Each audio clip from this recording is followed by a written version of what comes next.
নমস্কার, সবাই কেমন আছেন? আশা করি সবাই ভালোই আছেন। আমরা আবার চলে এসেছি একটা নতুন দিনের গল্প নিয়ে। আজকে আপনাদের অতি প্রিয় আগমনী মানে আমাদের ছোট্ট গুগুল এসেছে তার মণিমায়ের বাড়িতে।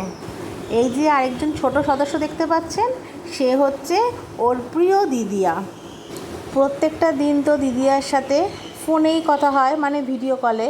আজকে দিদিয়াকে কাছে পেয়ে ওর আনন্দ আর ধরে কে।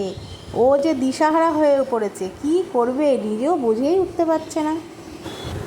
আমরা যেমন আমাদের মনের মানুষটিকে কাছে পেলে নিজেদের মনের কথা সব উজাড় করে বলতে চাই, ঠিক তেমনি করেই গুগুলও তার এত দিনের জমানো কথা তার দিদিয়ার কাছে বলছে। যেদিনকে ওর বাবা বাড়িতে না থাকে সেদিনকে ওর মনটা না অত ভালো থাকে না, কিন্তু আজকে ওর বাবা বাড়ি না থাকলেও দিদিয়ার কাছে এসেছে বলে দেখছেন তো মনে কেমন আনন্দ, হাসি মজা আনন্দ যেন আর থামতেই চাইছে না। গুনগুন জানেন তো ছোটোবেলা থেকেই খুব শান্ত, আর গুগুল হয়েছে তার পুরো অপোজিট।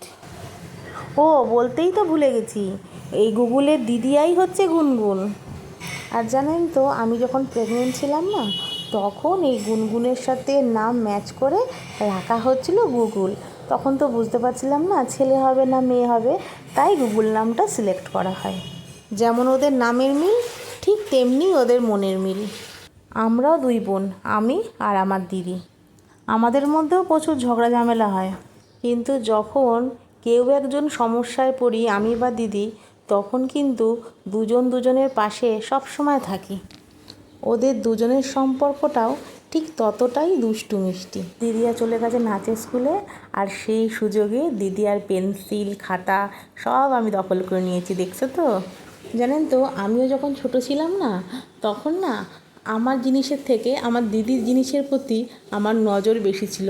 এমনকি দিদি যখন নেমন্তন্ন কোথাও যেত, ধরুন দিদিকেই শুধু নেমন্তন্ন করা হয়েছে, তখন কিন্তু আমি বায়না ধরতাম যে আমাকে নিয়ে যেতেই হবে, আমাকে না নিয়ে কিছুতেই যেতে পারবে না।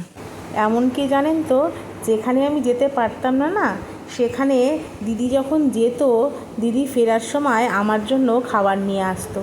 একদিন না দিদি টিউশন করতে গেছে, এবার সেখানে ফিশ ফ্রাই দিয়েছে।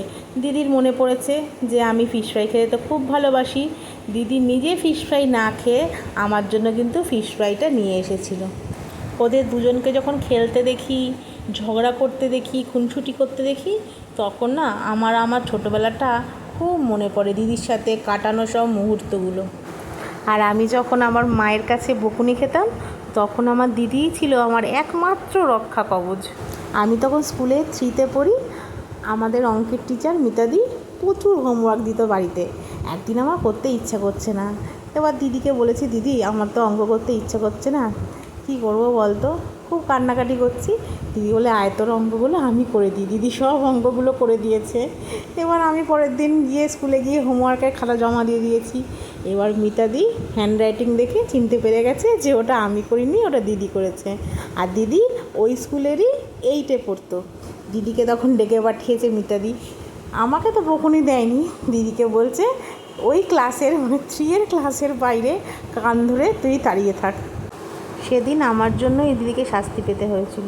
ভাই বোনের সম্পর্কটা না ঠিক এই রকমই, যেখানে রাগ থাকবে, অভিমান থাকবে, খুনসুটি থাকবে, কিন্তু নিজের অসময়ে পাশে যদি আপনি কাউকে দৃঢ়ভাবে পেতে চান, সেটা কিন্তু আপনার নিজের ভাই বা বোনই হবে।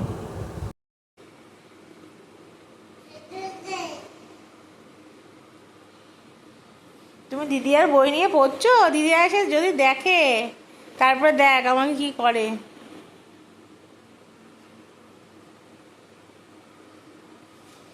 ছিড়বে না কিন্তু, হ্যাঁ ছিড়বে না, তুমি ভালো মেয়ে তো।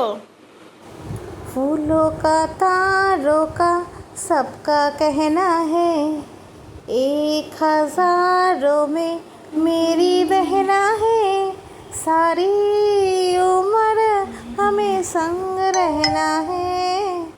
ছিড়বে না তো, ছেড়ে না কিন্তু গুগল।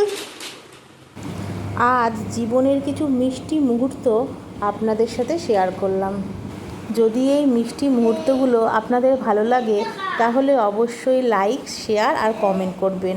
আর হ্যাঁ, সাবস্ক্রাইব করতে ভুলবেন না কিন্তু। আজ তবে আসি, আবার আসবো নতুন দিনের একটা গল্প নিয়ে। ভালো থাকবেন, সুস্থ থাকবেন, আনন্দে থাকবেন।